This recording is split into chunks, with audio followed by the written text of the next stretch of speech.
वर्तमान के समय को अच्छे आचरण में और भगवान नाम जप में व्यतीत करना है और चिंता नहीं करनी।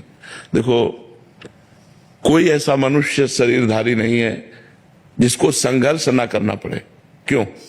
आप बताओ, कोई ऐसा है जिसको संघर्ष जीवन में ना करना पड़ा हो, जिसको विपत्ति या दुख या छल कपट या धोखा ये सब ना देखने पड़े हो? ये संसार का स्वरूप है। हमको बहुत मजबूत होकर चलना होगा, नहीं हमारा जीवन व्यर्थ हो जाएगा। आपने अच्छा मकान बना लिया, आपने अरबों रुपए जमा कर लिए, लेकिन आपने भजन नहीं किया, तो जब शरीर छूटेगा तो आपके साथ क्या जाएगा?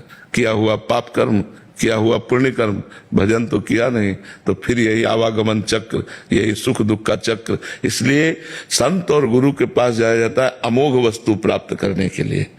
अमोघ माने जिसका नाश न हो, जो व्यर्थ न हो, वो है भगवान का नाम, वो है भगवान का मार्ग, वो है भगवान की लीला कथा, भगवान से प्रेम।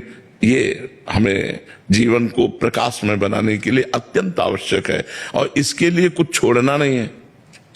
मतलब जैसे लोगों के दिमाग में रहता है कि हम घर द्वार छोड़ दें, हम इस बात से आपको बिल्कुल, हम खुद छोड़े हुए हैं, बचपन से छोड़े हुए हैं, तो अनुभव की बात कह रहे हैं। हमको उद्देश्य बदलना है, सिर्फ उद्देश्य।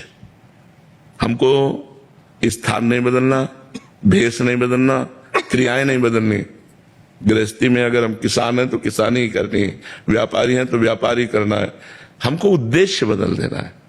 अगर उद्देश्य धन रहा, मान प्रतिष्ठा रही, तो भेष बदल देने पर भी काम नहीं बनेगा, देश बदल देने पर भी काम नहीं बनेगा।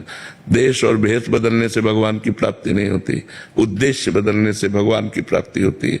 अगर तो हम नाम जप करें और जो कर्म करें वो अच्छा कर्म करें। ये तुम्हें पता है बुरा कर्म क्या है? बुरा कर्म त्याग कर दें और अच्छा कर्म करें, तो इसी जन्म में हमें आनंद की प्राप्ति हो जाएगी, जिसे आनंद कहते हैं। रुपए में आनंद नहीं है, मकान में आनंद नहीं है, एसी रूम में बैठा हुआ है, निगेटिव चिंतन जल रहा है, पंखा भी नहीं है, लेकिन पॉजिटिव चिंतन है, मस्त है।